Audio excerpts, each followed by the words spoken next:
The night was quiet, and the cafe lights outside flickered softly through the cold glass as Ryan Halim, a 27-year-old part-time librarian and full-time overthinker, wiped down the last table of the evening.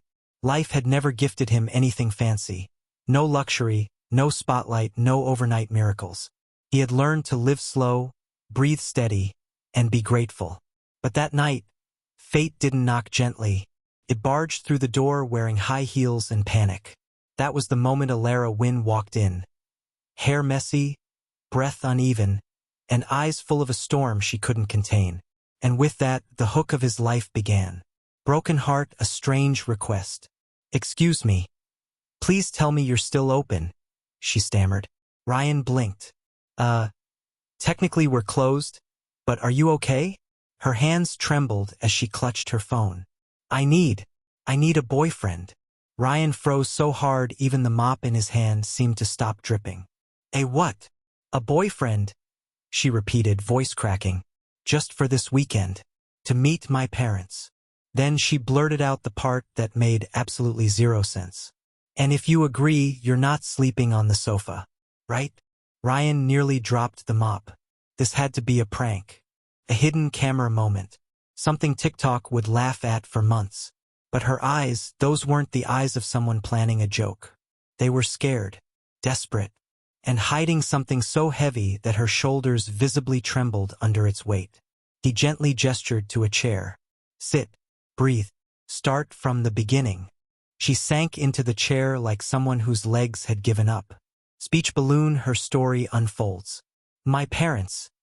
They don't believe I can make good decisions," Alara whispered. "They think I'm irresponsible, dramatic, incapable of choosing anything meaningful in life." "That sounds harsh." "They're not bad people," she said quickly. "Just perfectionists. Everything in my life has been planned for me, schools, friends, goals. And now they've arranged a man for me to get engaged to this weekend." Ryan's breath hitched. "So you need a fake boyfriend to stop it?" "No." She shook her head violently. "I need a real-seeming boyfriend to prove to them I can choose someone myself." Then she said something that made the whole thing collapse into heartbreak. "I had someone I loved. But he passed away 6 months ago in an accident. My parents think I should move on and accept their choice. They don't understand I'm not ready. I just need time. Just this one weekend." Her voice broke. Her fingers curled tightly around her sweater. Tears she didn't want to cry gathered at the corners of her eyes. Ryan felt his chest twist painfully. This wasn't a spoiled rich girl with a silly request. This was a woman drowning quietly, trying to hold her life together with trembling hands. "Why me?" he asked softly. She shrugged. "You look safe, kind. Someone who wouldn't hurt me or judge me. When I walked past this cafe earlier, I thought maybe you'd say no. But something told me to try." Ryan chuckled weakly. "That must be the worst superpower ever." "I know." She smiled through her tears. "But it's all I have." Red heart, a kindness he never expected to give. Ryan wasn't the type to jump into people's lives. He was introverted, cautious, and painfully aware of his own lack of confidence. But sometimes kindness doesn't come from courage. Sometimes it comes from simply realizing someone needs help more than you fear giving it. "Okay," he heard himself say. "I'll do it." Alara blinked. "Why, you will?" "Yes, but just to be clear." He leaned back, suddenly aware of the absurdity. "I'm not sleeping on the sofa, right?" Her laughter burst out like sunlight breaking a month-long storm. "No," she giggled. "You're not. You'll have your own room. My family estate is huge." "Estate?" Ryan nearly choked. "What exactly do your parents do?" She hesitated. Then, with a sigh, "They're the Wynnes." He stared blankly. Then it hit him. The Wynne family. Owners of Wintech Industries worth billions. He almost fainted. "You picked a librarian to pretend to be your boyfriend in front of billionaires?" "You're thoughtful," she replied. "Polite. Stable. They'll hate that." "Hate? I thought the goal was to impress them." "No," she corrected with a smirk. "The goal is to confuse them." For the first time since she entered, Ryan genuinely laughed. Automobile, the weekend begins. She offered to drop him home so he could prepare. They walked out into the cool night, city lights reflecting off puddles like scattered stars. So, Ryan asked as they approached her expensive car. A matte black vehicle he couldn't even pronounce the model of. What exactly do I have to do? She tapped her chin. Just be yourself. Be kind. Be calm. My family is loud and dramatic. You'll balance them. And what do I call you? Alara. And you? Ryan. She repeated his name softly as if memorizing it for the first time. Then something unexpected happened. Before opening the car door, she paused and whispered, "Thank you, Ryan. I know this is insane, but you have no idea how much this means to me." He swallowed. "It's okay.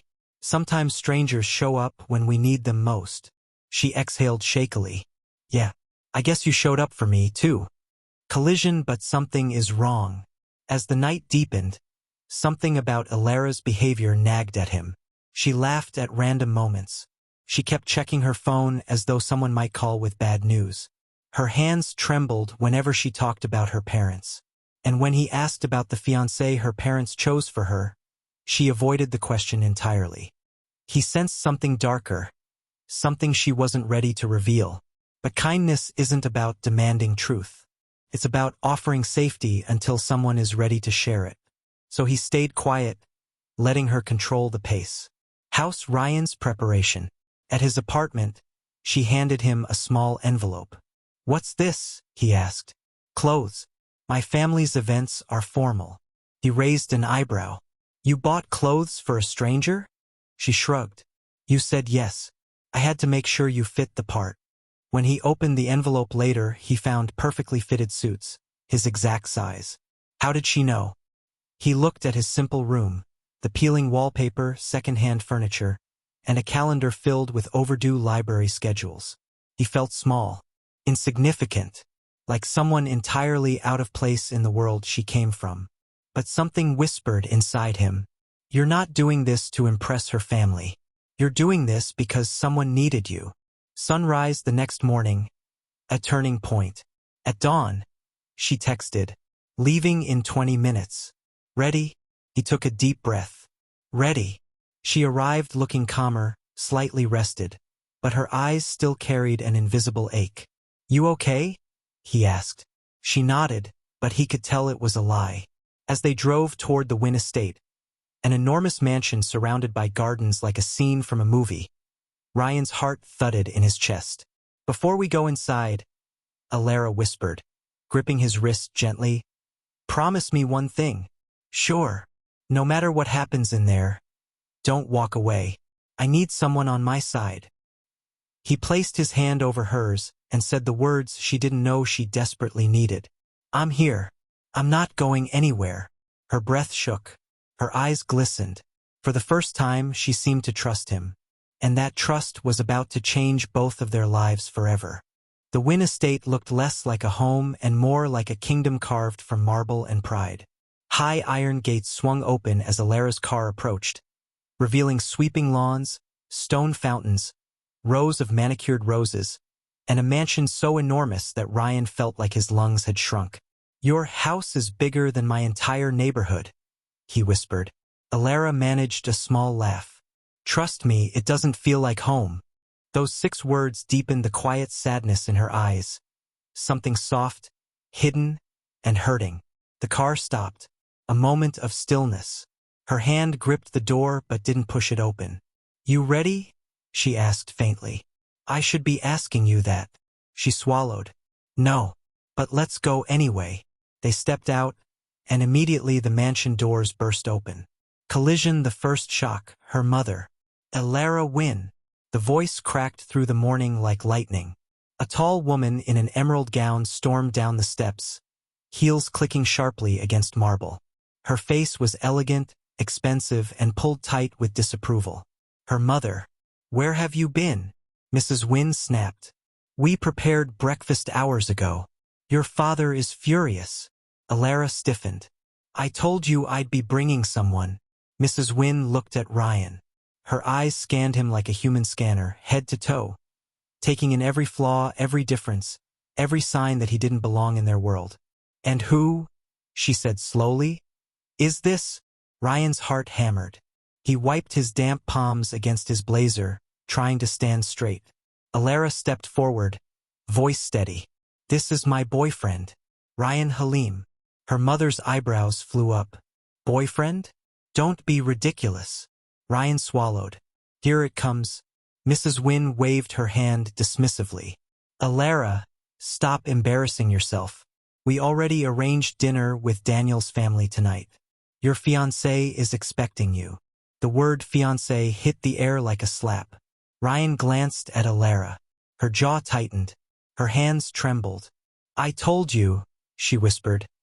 "I'm not ready to marry Daniel. I made my own choice." Mrs. Wynne scoffed. "Your own choice? Him."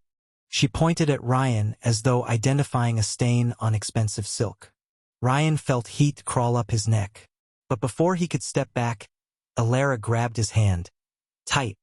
Her pulse racing beneath her skin. "This is the man I chose," she said firmly. Her mother's eyes narrowed. "Oh? And what does he do?" Ryan opened his mouth. Alara answered first. "He works at a library." Mrs. Wynne nearly choked. "A librarian? Public employee? This is your grand rebellion." Ryan braced himself for more humiliation. More insults. But then something surprising happened. Alara squeezed his hand harder, almost protectively. "He's kind," she said. "He listens. He doesn't pretend. He looks at me like I'm human, not a trophy." Her mother went silent. Not convinced. Not approving. Just shocked that her daughter had spoken back. Finally she said, "Your father will deal with this. Both of you. Come inside." Fire the father and the test. Inside the mansion, everything smelled of polished wood and expensive silence. Huge portraits of ancestors lined the walls, all wearing the same expression, judgment mixed with entitlement. At a long dining table sat Frederick Wynne, Alara's father. Broad shoulders, silver hair, piercing business-sharp eyes. A man used to control. A man used to winning. He didn't stand, didn't smile, didn't blink. "So," he said coldly, "you're the librarian." Ryan nodded. "Yes, sir." "What makes you believe you are good enough for my daughter?" Ryan froze. Alara inhaled sharply. "Dad, don't." Frederick raised a hand. "I'm speaking to him." Ryan tried to steady his breathing. He wasn't rich. He wasn't powerful. He had no glamorous job, no family empire, no elite background. But he had honesty. And maybe, in this mansion of cold truths, honesty was rebellion. "I don't believe I'm good enough," Ryan replied quietly. "Not automatically. But I'm willing to try every day to be someone who treats her with affection, respect, and patience." The room went still. Even Alara turned to him with soft surprise. Her father leaned forward, steepling his fingers. "Affection won't pay bills. Respect won't build a future. Patience won't protect her from the world." "I know," Ryan said. "But money alone won't protect her from loneliness either." A muscle twitched in Frederick's jaw. "And what do you earn, Mr. Halim?" Ryan hesitated. He didn't want to lie, but telling the truth here felt like standing barefoot on glass. "Alara," her father said, ignoring him. "I always said, your choices will ruin you." "No," she whispered, voice shaking. "You ruin me when you refuse to listen." For a moment, something in her father's face cracked. Just a flicker, a pain he hid behind stone. But it vanished, replaced with cold command. "I'll allow you both to stay until Sunday," he declared. "But tonight, Daniel arrives for dinner.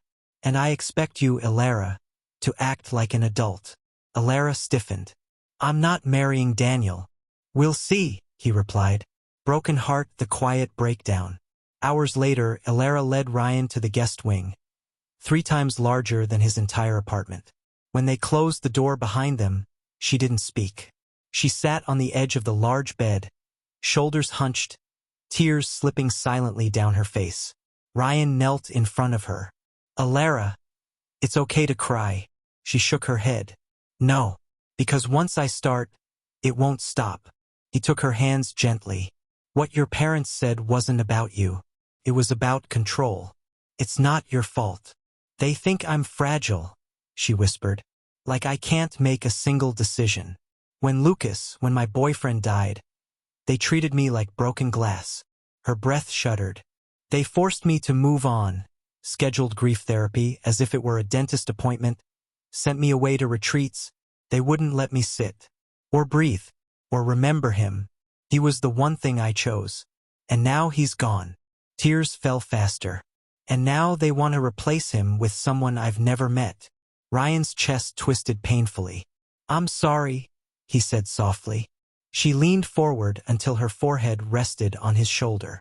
I don't want to forget him, she whispered. But I don't want to be trapped forever either. I just needed someone to stand beside me long enough so I can figure out who I am without him. Ryan exhaled slowly. Maybe that's why fate brought him here. Not to play pretend, but to hold up a light in a room she'd been trapped in for too long. You don't have to rush, he said. You can heal at your own pace. No one can decide that for you. She closed her eyes. You're different from what I expected. What did you expect? A man who'd lie to impress my family, or someone who'd treat this like a joke. But you're actually trying. Ryan smiled softly. I said I'd be here. I meant it. Warning, dinner. The arrival of Daniel. By evening, tension coated the entire mansion like thick fog. Ryan dressed in one of the suits Alara gave him. Dark navy, perfect fit, expensive fabric. He felt like a fraud wearing it. Alara knocked on his door. When he opened it, she stood there in a simple but breathtaking evening dress. Elegant, soft, and dignified. You look, he began. She blushed. You look handsome too. Ready? No, he admitted. But let's go anyway. They entered the dining hall. At the far end stood Daniel Arkrest, the man Alara's parents wanted her to marry. The hospital didn't look like a place people healed. Not at 11:47 p.m. Not when rain hammered the windows and the hallways glowed with cold fluorescent light. Alara held her arms close to her chest as she walked. Her steps were quick but uneven, like a person trying to outrun her own memories. Ryan followed close behind, not touching her, but close enough that she knew she wasn't alone. When they reached the cardiac ward, she froze. Room 312. The smell of antiseptic filled the air. The muffled beeping of machines hummed like a sad heartbeat. Alara's fingers trembled as they hovered over the door handle. I don't know if I can do this, she whispered. Ryan gently placed his hand above hers, not forcing, just giving warmth. You don't have to be strong, he said softly. You just have to be here, and I'll be right beside you the whole time. Her throat bobbed. She nodded and opened the door. Broken Heart Lucas's mother, a woman still wounded. Inside the room lay Margaret Hale, Lucas's mother. Gray hair, sunken eyes, a fragile body swallowed by hospital blankets.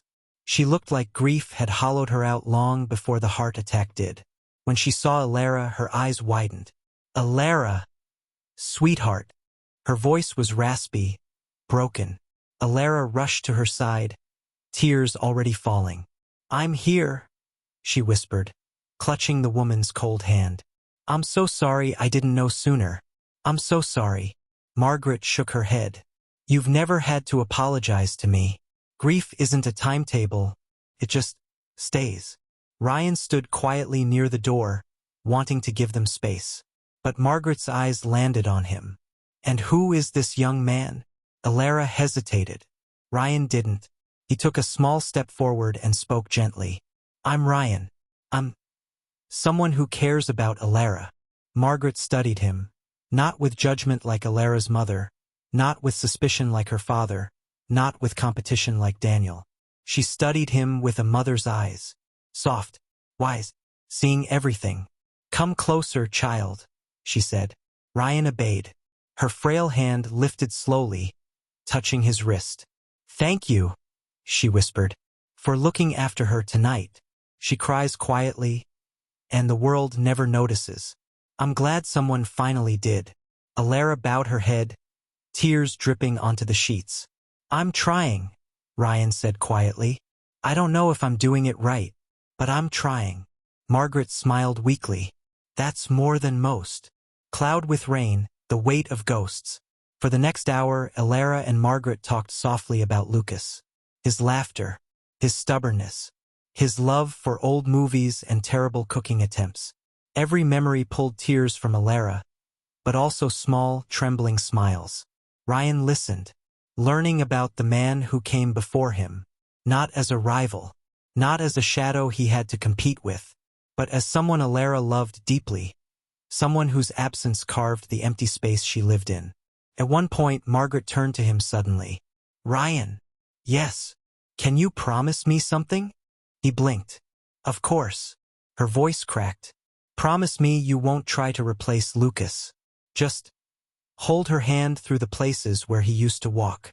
Elara covered her face with her hands and sobbed. Ryan inhaled slowly, chest tight. "I promise." Warning, the collapse. The night grew heavier. Margaret's breathing weakened. A nurse entered, checked vitals, frowned. "Elara," she said gently. "Your mother-in-law, Lucas's mother, needs rest now." Elara nodded. But as they turned to leave, Margaret suddenly gripped Ryan's hand tightly. "Wait!" Her voice shook. "Elara." Elara rushed back. "Yes, I'm here." Margaret looked at her with eyes full of love and fading strength. "Sweetheart, you deserve a life that doesn't hurt you. Don't let their expectations feel heavier than your heart." Elara burst into silent tears. "I'm trying." Margaret smiled faintly. "And you, Ryan?" "Yes. Don't run away from her. Not when she pushes you away. Not when she's scared. She needs someone stubborn enough to stay." His throat closed. "I'll stay," he whispered. "I'm not going anywhere." Her hand dropped to the bed. The monitor beeped. Nurses hurried in. Elara gasped. "Margaret!" "And oh, please." Ryan held her tight as doctors rushed past. The room filled with commands, beeping alarms, and frantic attempts to stabilize her. But within minutes, the noise faded, and silence filled the world. Elara collapsed to the floor, her cries echoing off the hospital walls. Ryan wrapped his arms around her, letting her sob into his shoulder. Her pain shook through him like a storm. He didn't speak, didn't try to fix it, didn't offer empty comfort. He simply held her, because sometimes the kindest thing a person can do is stay. Crescent Moon, the park bench confession. At 2:40 a.m., they sat on a park bench outside the hospital under flickering streetlights. Elara's eyes were swollen, her voice fragile. "She was the only one who let me grieve. My parents wanted me to pretend everything was okay.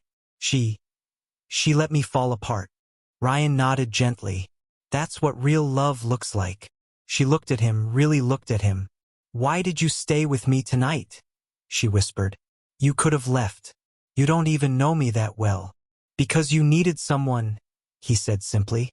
"And I'm not the kind of person who walks away from someone in pain." Her voice trembled. "But helping me, it might mess up your life. My parents will hate you more. Daniel will humiliate you. And tomorrow, everything will get worse." Ryan breathed slowly. "Elara, I'm not here because your life is easy. I'm here because you're human." She blinked, stunned. "And because I want to be," he added quietly. She looked away, tears rising again. "I don't know what I'm supposed to feel anymore," she whispered. "I don't know how to move forward without feeling guilty. Like I'm betraying Lucas." Ryan didn't touch her. He just spoke softly. "You're not replacing him. You're not forgetting him. You're learning how to breathe again." Her lips parted. "You make it sound simple." "It's not," he admitted. "It's breaking, and healing, and breaking again. But you don't have to do it alone." A long silence. Her shoulders shook. Her voice broke. "Ryan, I'm scared." "I know," he whispered. "But I'm here." Sparkles, the first real moment. A soft breeze passed. Somewhere, a stray cat meowed. A lamp flickered overhead. Elara leaned against him gently, more timid than intentional, her shoulder barely touching his arm. but it felt like the most delicate trust in the world. "Thank you," she whispered, "for tonight." "You don't have to thank me," he said. She turned her head slightly. "Most people think grief is ugly. You didn't flinch." He met her eyes, gentle, warm, unwavering.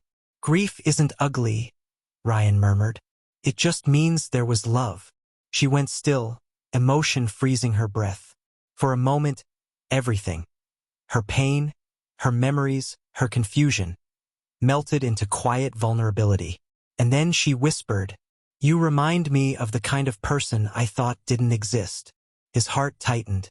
"Elara!" But she stood suddenly. "We should go home," she said softly.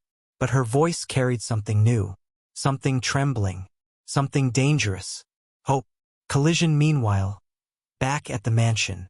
As they entered the Wynn estate at 3 a.m., the door swung open. Standing there, arms crossed, jaw clenched, eyes sharp with suspicion, was Alara's father. Behind him stood Daniel, smirking, and her mother frowning deeply. Frederick Wynn's voice was cold steel. "Alara, Ryan, we need to talk. Now." The night wasn't over. It was just beginning.